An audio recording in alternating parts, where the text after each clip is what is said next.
Je voulais revenir aujourd'hui sur la nouvelle voie de dialogue proposée par Sophie Prima, parce que jeudi, nous avons eu la vidéo avec la première réponse à la première question sélectionnée. Et là, je me suis dit, je vais aller creuser.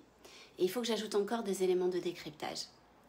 Premièrement, j'ai appris lors de la réponse à la question sélectionnée de la semaine que ce serait une question, une seule question sélectionnée et une par semaine, pas plus. Que cette question, attention, vous ne pouvez la poser que le vendredi sur l'application. Après, avant, le paragraphe est disparu.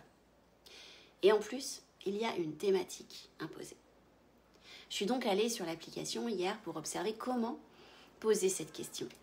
J'ai longtemps cherché le paragraphe concerné car pas de vidéo avec le visage de Madame Prima sur l'application, pas d'encart pour promouvoir la nouveauté et la possibilité de poser ce genre de questions et pas de positionnement en haut de ce fameux jour inédit qui est le seul jour où en fait on est censé poser des questions. Rien de tout ça.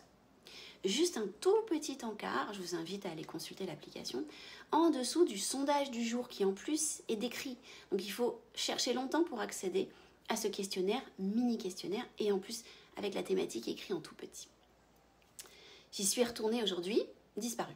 Donc en fait, pas en termes de communication pour initier la démarche, notamment parce qu'elle est nouvelle, pas du tout de promotion sur l'application pour inciter les gens à participer.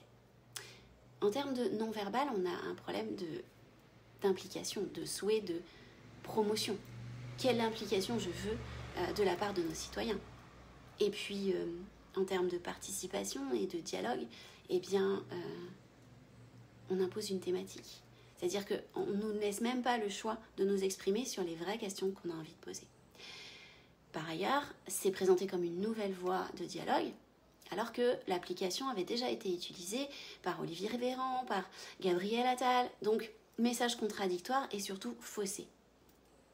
Alors, a-t-on vraiment envie de communiquer? Moi, c'est la question que je me pose à la lecture de ce décryptage, parce que c'est ce que je ressens, en fait. Et le gros sujet, il est là. Il est en termes de communication elle-même. Madame Prima, vous faites de la communication, vous ne communiquez pas. Comprenez l'impact de cette nuance. Malheureusement, aujourd'hui, les politiques sont conseillées par une génération elle-même, formatée et déconnectée. Déconnectée des liens humains avec des recrutements tellement standardisés que nous avons tous les jours une démonstration de fait de communication plutôt que de communication. Alors, Madame la Ministre, moi je vous invite juste à prendre le temps, la prochaine fois, avant de prendre la parole, de vous poser les bonnes questions. Pourquoi ce message? Pour qui? Quel impact? Pourquoi j'ai envie de le partager? Et qu'est-ce qui me fait vibrer quand je le partage? Parce que la vraie question pour créer du lien avec vos interlocuteurs, elle est là. Peu importe le fond, peu importe la vidéo, peu importe l'application, c'est pas ça le sujet. C'est pourquoi vous prenez la parole et qu'est-ce que vous avez envie de nous délivrer comme message.